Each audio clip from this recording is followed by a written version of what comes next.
오늘 하나님께서 우리들에게 주시는 말씀은 출애굽기 2장 1절에서 10절까지의 말씀입니다. 출애굽기 2장 1절에서 10절 말씀.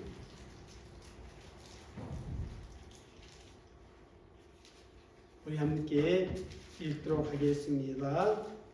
레위 가족 중 한 사람이 가서 레위 여자에게 장가들어 그 여자가 임신하여 아들을 낳으니 그가 잘생긴 것을 보고 석 달 동안 그를 숨겼으나 더 숨길 수 없게 되매 그를 위하여 갈대 상자를 가져다가 역청과 나무 진을 칠하고 아기를 거기 담아 나일강과 갈대 사이에 두고 그의 누이가 어떻게 되는지를 알려고 멀리 섰더니 바로의 딸이 목욕하러 나일강으로 내렸고 시녀들은 나일강가를 거닐 때 그가 갈대 사이에 상자를 보고 시녀를 보내어 가져다가 열고 그 아기를 보니 아기가 우는지라 그가 그를 불쌍히 여겨 이르되 이는 히브리 사람의 아기로다.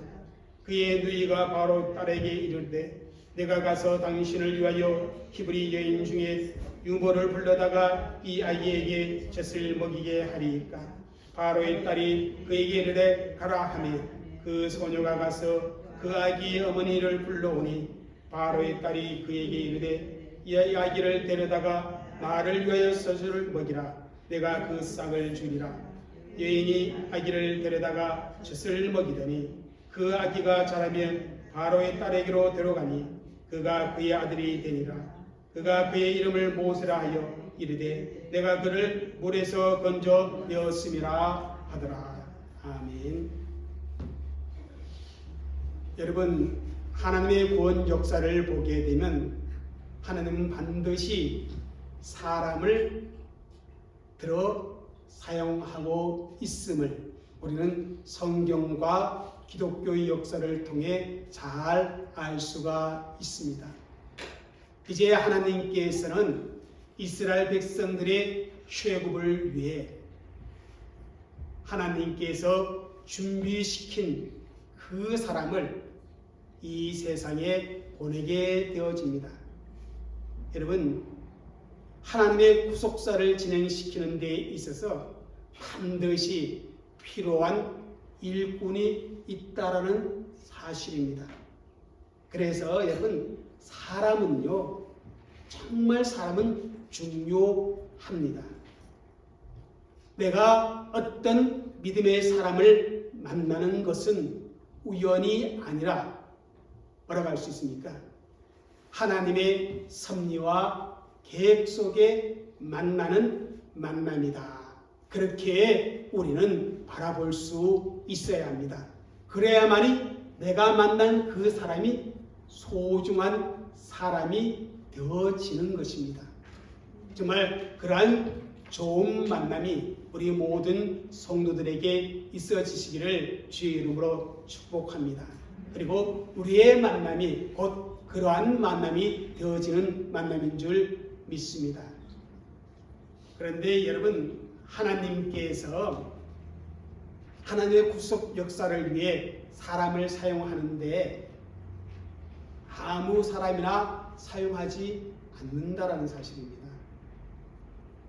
하나님께서는 반드시 그 사람을 준비시켜 그 사람을 훈련과 연단의 과정을 통해서 그 일을 감당할 수 있는 그러한 사람으로 세워 사용하신다는 사실을 보게 됩니다. 지금 이스라엘 백성들은 애굽의 압제 아래 얼마나 많은 고통을 당하고 있는지 모릅니다. 그럼에도 하나님은 그죠? 하나님의 계획을 가지고 80년의 세월을 기다립니다. 그 80년의 세월을 왜 하나님께서 기다리실까? 그것은 하나님께서 준비시킨 모세를 어떻게 해요? 훈련 시키기 위한 과정이 반드시 필요했기 때문에 그랬습니다. 이제 하나님께서는 이스라엘 자손을 애굽에서 건져내서 약속하신 가나안 땅을 기업으로 주기 위한 그 하나님의 약속을 이루기 위해서 모세를 준비시키셨다라는 사실입니다. 그래서 오늘 본문을 통해서 이러한 제목으로 우리가 말씀을 공부하고자 합니다. 모세를 준비시킨 하나님. 그렇다면 먼저 모세의 부모들이 여러분 오늘 본문에 등장하는데 이 모세의 부모들이 결혼할 때 서로 찾았던 그 결혼의 조건이 무엇인가 한번 생각해 볼 수 있습니다. 여러분 그 조건이 무엇인지 2장 1절에 말씀을 주고 있습니다. 한번 읽겠습니다. 시작. 레위 가족 중 한 사람이 가서 레위 여자에게 장가들어. 여기에 보면요 성경이 어떻게 기록되어 있냐면 레위 가족 중 한 사람이 이렇게 말하고 있어요. 그리고 그가 가서 누구와? 레위 여자에게 장가들어 이렇게 말씀합니다. 출애굽기 6장 20절에 보면 여기 레위 가족 중 한 사람은요 누구를 말해주고 있냐면 모세의 아버지 아브람을 말합니다. 그리고 레위 여자는요 바로 요게벳을 말해주고 있습니다. 여러분 왜 굳이 성경을 기록한 모세가 그 사람들의 이름을 밝히지 아니하고 레위 족속, 레위 여자 이렇게 표현했겠습니까? 여러분 그 부분에 대해 생각해 보셨습니까? 레위 족속은 제사와 성막, 하나님의 거룩한 사역을 위해 어떻게 해요? 성별되어지는 지파입니다. 그래서 이 지파의 이름으로 성경이 한 곳 있습니다. 그게 뭡니까? 레위기입니다. 그러면 이 레위라고 하는 이 족속, 이 가족을 말하는 이유가 어디에 있을까? 이분들은 하나님께 구별된 거룩한 삶을 살았던 사람들이라는 것을 우리에게 말해주고 있다라는 것입니다.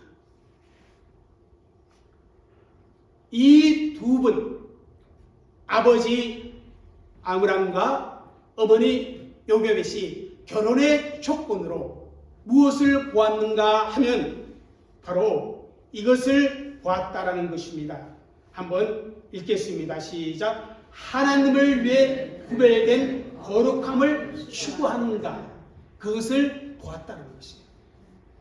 여러분 오늘의 결혼 조건을 보면 어떠합니까? 외형적인 모습을 보고 결혼하는 경우가 얼마나 많은지 모릅니다. 그게 이 시대의 결혼의 조건입니다. 그게 교회 안에까지 들어와서 어떻게 합니까? 결혼의 조건이 세상과 별 다르지 않다라는 사실을 우리는 경험을 합니다. 여러분 우리는 정말 하나님을 위해 구별된 거룩한 삶을 사는 그런 마음을 가진 그런 내면의 믿음을 가진 그러한 사람을 어떻게 해요? 찾아서 나의 아내로, 나의 남편으로, 나의 사위로, 나의 며느리로 삼을 수 있어야 한다. 그렇게 말씀을 들을 수가 있습니다. 그리고 정말 하나님의 구성 역사를 위해 내가 쓰임받기를 원한다면 내가 제일 먼저 준비할 것이 뭐냐면 바로 하나님을 위해 거룩된 구별된 삶이 내게 있어야 한다는 것입니다. 내 아들이, 내 딸이, 내 자녀가 앞으로 하나님의 구속 역사를 위해 하나님 나라를 위해 쓰임받기를 원한다면 그들이 하나님을 위해 구별된 거룩한 삶의 내용과 그러한 마음을 가지고 살아갈 수 있도록 그렇게 해야 한다는 것입니다. 여러분, 그러한 사실을 바로 모세의 부모의 행동 속에 그대로 드러납니다. 그렇게 결혼해서 자녀를 낳습니다. 첫 번째 자녀의 이름이 뭔지 아세요? 미리암. 두 번째 자녀의 이름이 누구예요? 아론. 그리고 이제 세 번째 아이를 임신하게 됩니다. 세 번째 아이. 그 아이를 임신했을 때 그리고 출생했을 때의 사회적 배경이 어떠한가, 이것을 우리가 한번 생각해 봐야 한다는 것입니다. 이미 지난 주일 말씀을 드렸습니다. 요셉을 알지 못하는 새로운 왕조가 들어섰습니다. 그 새로운 왕조의 바로들이 무엇을 두려워했다고 해요? 이스라엘 자손들이 번성하는 것을 매우 두려워했습니다. 그래서 그들이 펼친 정책이 뭐예요? 인구 억제 정책입니다. 그런데 바로 그 어려운 시기에 누가 출생합니까? 모세가 출생합니다. 아마 요게벳, 그의 어머니 요게벳이 모세를 임신했을 때 마음에 간절한 소원이 있었을 것입니다. 어떤 소원일까요? 상상을 한번 해보세요. 어떤 소원이 있었을까? 여러분이 정말 그 시대의 어머니라고 생각한다면, 오 하나님, 내 태중의 생명이 딸이기를 원합니다. 아들이라면 내 손으로 날 향해 던져야 합니다. 아들이라면 정말 시시탐탐 우리를 노리고 있는 저 애국인들이 빼앗아가 날 향해 던질 것입니다.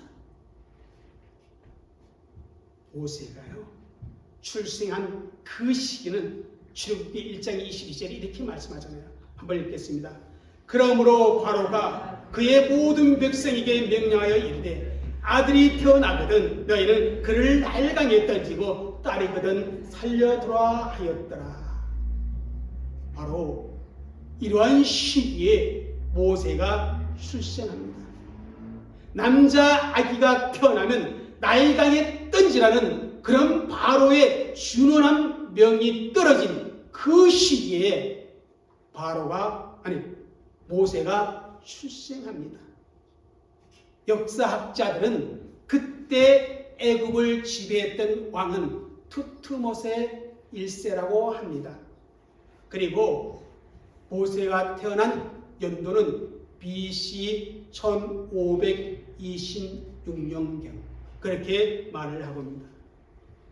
모세는 태어나자마자 바로의 명령 때문에 나일강에 던져져 버리고 악어의 밥이 될 수밖에 없는 그 운명 속에서 모세는 태어나게 됩니다. 그런데 여러분, 모세의 부모는 어떠한 사람이었다고요? 거룩함을 추구하며 하나님께 구별된 삶을 사는 그러한 부모였다는 사실입니다. 모세 출생 시에 그 부모는 어떻게 합니까? 마음의 소원대로 딸이 출생한 것이 아니라 하나님, 아들은 아론 하나로 흡족합니다. 만족합니다. 이제 딸을 주십시오. 딸 둘이라도 저는 상관없습니다. 딸을 주세요. 아마 그랬을 것입니다. 그런데 2장 2절을 읽겠습니다. 시작. 그 여자가 임신하여 아들을 낳으니 그가 잘생긴 것을 보니 석 달 동안 그를 숨겼으나 인심하여 놓고 보니 누구였어요? 아들이었다는 것입니다. 그런데 그 아들을 보니 잘생기고 그래서 석 달 동안 숨겼다라고 성경은 기록하고 있습니다.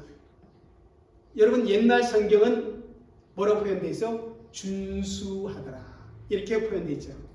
여기 잘생겼다는 말은요 히브리어로 토브라고 합니다. 그런데 이 말은요 좋다, 아름답다, 그리고 또 존귀하다, 보배롭다, 뛰어나다 그러한 의미를 가지고 있는 단어입니다. 또 보고 이 말은요 단순히 눈으로 그냥 슬쩍 보는 그런 의미의 단어가 아니라 어떤 포괄적인 인식을 나타내는 그러한 라라는 단어를 사용했습니다. 근데 그것은 뭐냐면요 보고 뭔가를 안다는 것입니다. 보고 뭔가를 생각한다는 것입니다. 보고 뭔가를 깨닫는다 그런 뜻이에요. 그러니까 시각적인 것만 의미하는 것이 아니라 느낌까지도 포함된 단어가 보고라는 것입니다. 잘생긴 것을 보고 그렇다면 이것은요 어린 아기의 외형적인 모습만 보았다는 것이 아니에요. 여러분 우리가 다 출산의 경험이 있고 자녀를 둔 경험이 있지만 어느 부모가 자기 자신이 못생겼다고 생각합니까? 그죠? 다 내 아들 잘생겼다고 생각하잖아요. 그런데 이 본문은요 그런 의미가 아니라는 것입니다. 여러분 성경 한 군데 더 찾아볼까요? 사도행전 7장 20절입니다. 한번 읽겠습니다. 그때 모세가 낳는데 하나님 보시기에 아름다운지라 그의 아버지의 집에 석 달 동안 일리더니. 자, 모세의 부모 태어난 아들을 보니까요 외형적으로 잘생길 뿐만 아니라 장차 하나님의 일을 훌륭하게 감당할 자로서의 어떤 존귀함이 어떤 뛰어남이 그 영모 속에서 드러나는 것을 느꼈다는 것입니다. 그래서 사도행전 7장 20절에는 하나님 보시기에라고 말씀을 기록해주고 있다는 것입니다. 그가 태어난 아들을 보니까요 부모가 그 아들 딱 보는데 아 정말 잘생겼다. 그런데 하나님의 섭리가 이 아들 속에 있는 것 같아. 그런 느낌을 받았다는 거예요. 그래서 그 말의 의미는 이겁니다. 한번 읽어볼까요? 시작. 모세의 부모들은 특히 어머니 요셉은 아기를 보는 순간 하나님께서 귀하게 쓰실 아이라는 사실을 깨닫고 느끼게 되었다는 그런 의미예요. 그래서 어떻게 했어요? 하나님께서 귀하게 쓰실 인물처럼 느꼈다는 것입니다. 그래갖고 어떻게 보면 하나님의 섭리가 있음을 직감했다는 것입니다. 그래서 이 아이를 살려야 한다는 사명감이 부모에게 있게 됩니다. 그 결과 어떻습니까?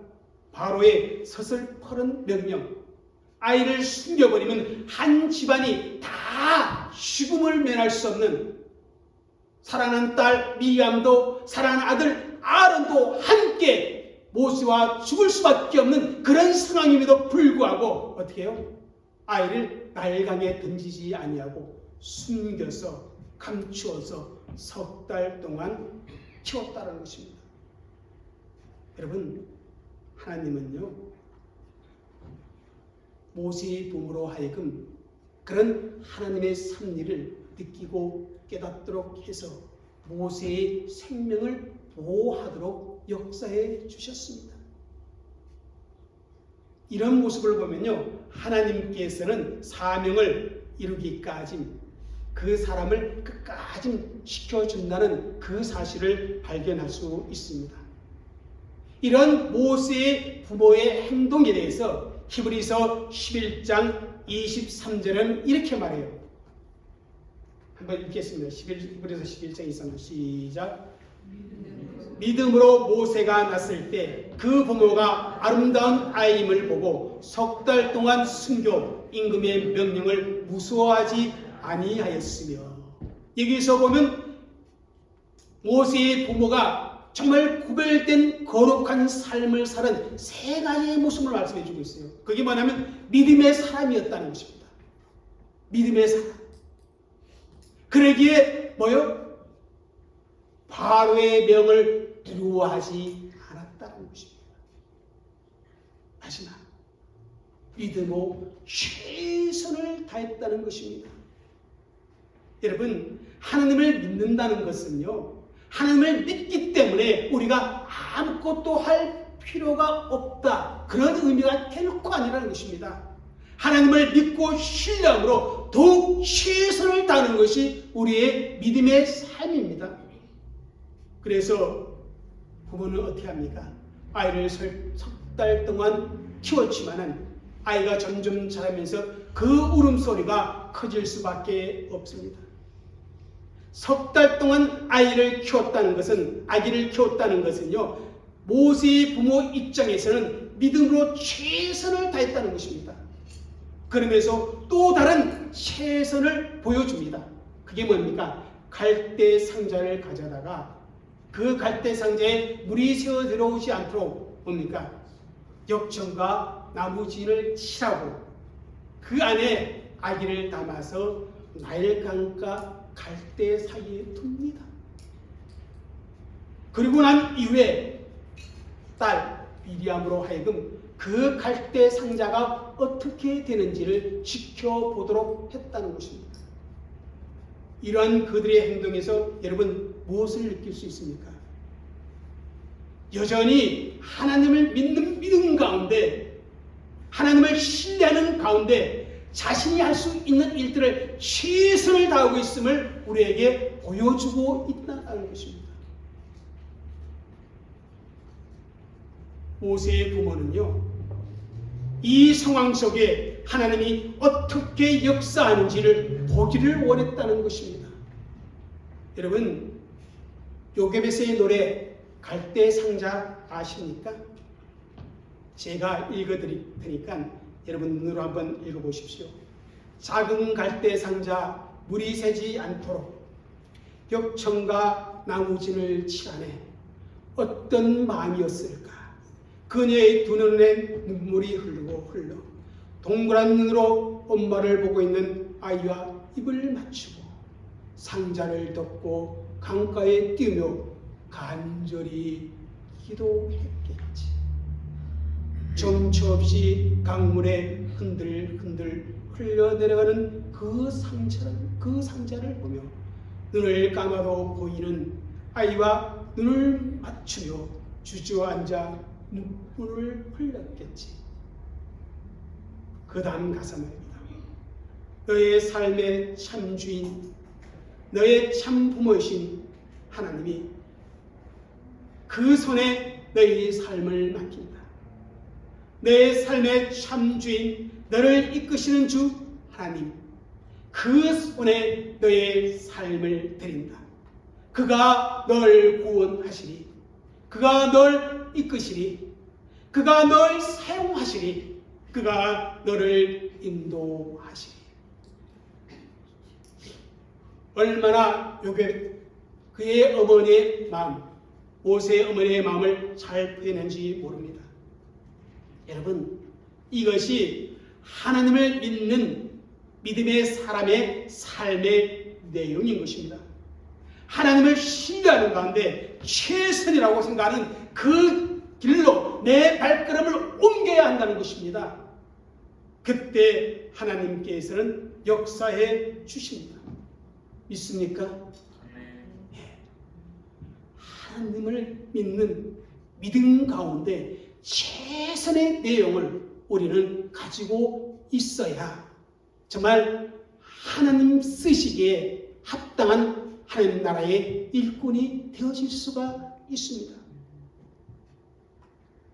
그러면 네 번째 우리가 한번 생각한 문제가 있습니다. 그게 뭐냐면 하나님께서 그런 모세의 부모에 어떻게 응답하셨는가 하는 것입니다.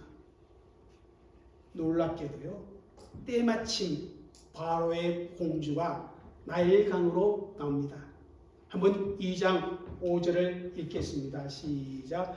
바로의 딸이 목욕하러 나일강으로 내려오고 시녀들이 나일강가를 거닐 때 그가 갈대사의 상자를 두고 시녀를 보내어 가져다가, 여기 바로의 딸이 등장합니다. 성경학자는 이 딸의 이름을 하셉수트다 이렇게 말합니다. 하셉수트 공주. 근데요, 이 하셉수트 공주는 어떠한 신분이냐면요, 투투모세 1세 있잖아요. 나일강을 던지는 투투모세 1세의 정실 부인의 무남 동료입니다. 그런데 이 하셉수트가요, 투투모세 2세와 결혼을 합니다. 그런데 아이를 낳지를 못해요. 아이가 없습니다. 당시 애굽사의 관습 중에 하나가 뭐냐면 여인들이요, 다산과 임신을 위해서 나일강에서 목욕하는 것입니다. 나일강 오시리스라는 신, 이 생명의 신에게 그저 제의를 드리면서 몸을 씻는 거예요. 그러니까 이게 목욕하러 나왔다 이 말이요, 단순히 우리가 목욕하기 위해 나왔다, 때를 비기 위해 나온 것이 아니라 뭐예요? 종교적인 제의적 씻음을 의미하고 있다는 것입니다. 그래서 종교적 정결 의식을 행하기 위해서 그때 나일강에 왔습니다. 만약에 정말 몸을 씻는 목욕이라면요, 나일강까지 올 필요 없지요. 생각해봐요. 어떻게 시녀들 보고 야 너희들 물 좀 길러와, 그리고 욕조에 물 좀 쳐, 그리고 거기서 목욕하면 되잖아요. 근데 그게 아니라는 것입니다. 여러분 지금 나일강에 목욕하러 왜 나일강에 목욕할까? 이게 바로 이런 종교적 제의 절차로 그가 왔습니다. 그런데 그렇게 종교적 제의 절차면요, 여러분 한번 보세요. 한눈 팔 수가 없잖아요. 그런데 뭐가 눈에 띄어요?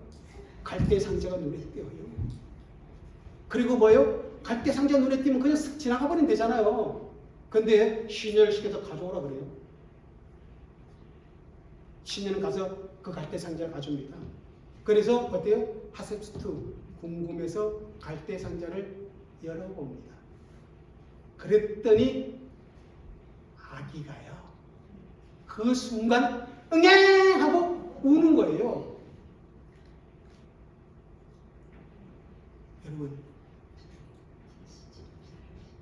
이 모든 과정이요, 한번 묻겠습니다. 우연인가? 하나님의 섭리인가? 예? 여러분, 우연이 발생했다고 여러분 생각하십니까? 그렇지 않다는 것입니다. 하나님의 섭리 안에 이 모든 일들이 발생하게 되어졌다는 것입니다. 여러분, 우연히 보여지는 그 모든 것의 배후에는 뭐가 있는 줄 아세요? 우리 믿음의 사람은 반드시 하나님이 일하고 계시다는 사실을 믿을 수가 있어야 한다는 것입니다. 하나님의 섭리를 누가 기대하고 있는 거예요? 모세의 어머니는 기대하고 있었습니다. 불쌍히 여기는 마음을 그저 아기의 울음으로 말미암아 하셉수트가 가집니다. 히브리아인이네, 야 빨리 뒤집어! 하고 날개에 빠뜨려도 되잖아요. 근데 그 순간에 아기가 팍 울어요. 동정이 와요. 그러니까 그 순간 누가 손살같이 달려와요. 지켜보고 있던 누나 미리암이 달려옵니다. 그리고는 그 하셉수트의 염려된 마음 한 가지를 해결해줘요. 그게 뭐냐면 히브리인 여인 중에 이 아기를 위해서 젖을 먹일 사람을 내가 구할까요? 왜냐면요, 애굽 사람은 히브리 아기에게 젖을 먹이면 부정탄다 그랬어요. 그래서 바로 공주 그렇게 하라는 거예요. 그렇게 하라. 그래서 2장 8절 9절에 어떻게 합니까? 읽겠습니다. 시작. 바로의 딸이 그에게 이르되 가라 하며 그 소녀가 가서 그 아기의 어머니를 불러오니 바로의 딸이 그에게 이르되 아기를 데려다가 나를 위하여 젖을 먹이라. 내가 그 싹을 주리라. 여인이 아기를 데려다가 젖을 먹이더니 여러분 유모를 누구를 데리고 온 거예요? 친엄마를 데리고 와요. 졸지에 요게벳은 자기가 낳은 그 아기를 젖을 물릴 수 있도록 상황이 역전되는 거예요. 상황 반전이라고 그러죠. 그런데 더 재밌는 것은 뭔지 아세요? 애굽 사람들은 중노동 애굽 사람 이스라엘 족속들은 중노동에 시달려야 되잖아요. 그런데 그 중노동에도 해방됩니다. 누가? 요게벳은요. 아기를 키우기 때문에. 뿐만 아니라 뭐까지 받아요? 싹까지 받습니다. 생활의 안정도 가져왔습니다.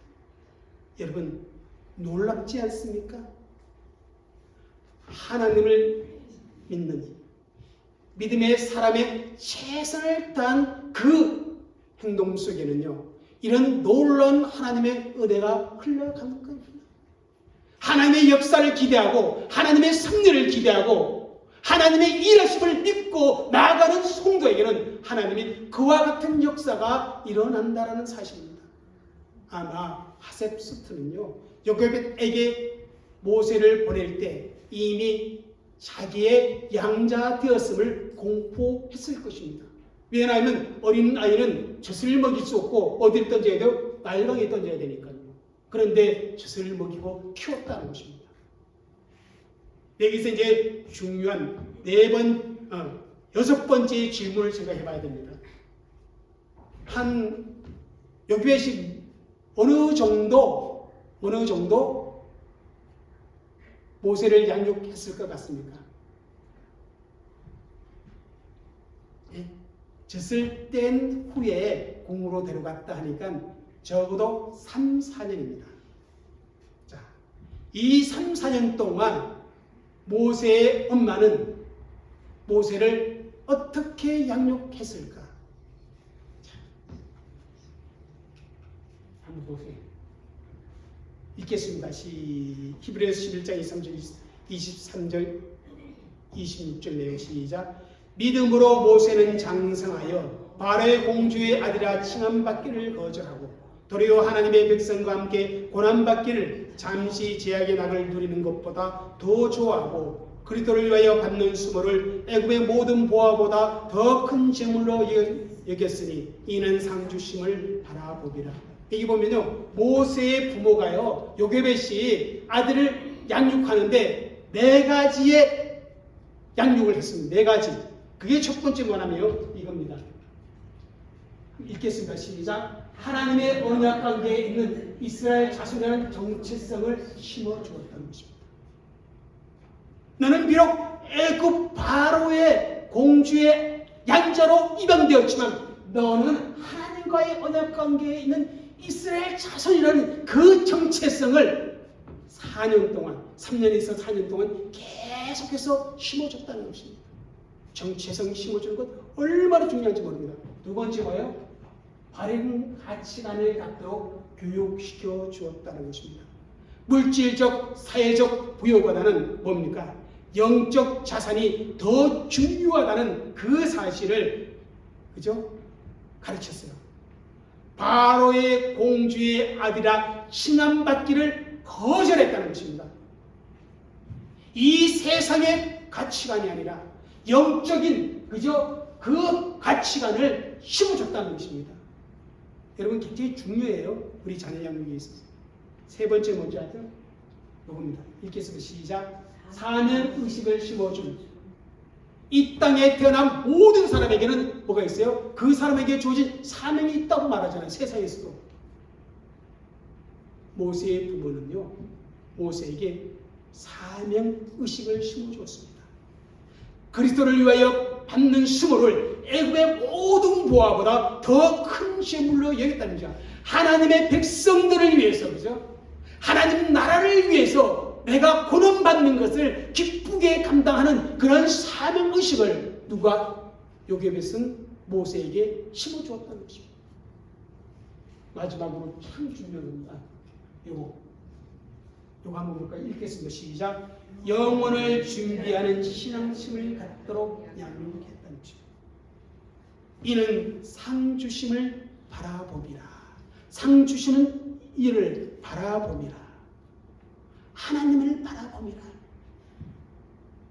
하나님이 주시는 상을 바라봄이라. 여러분, 사도 바울이 바로 이 가치관을 가지고 살지 않았습니까? 지금 받는 이 고난, 장차에 받을 영광과 비교할 수가 없다.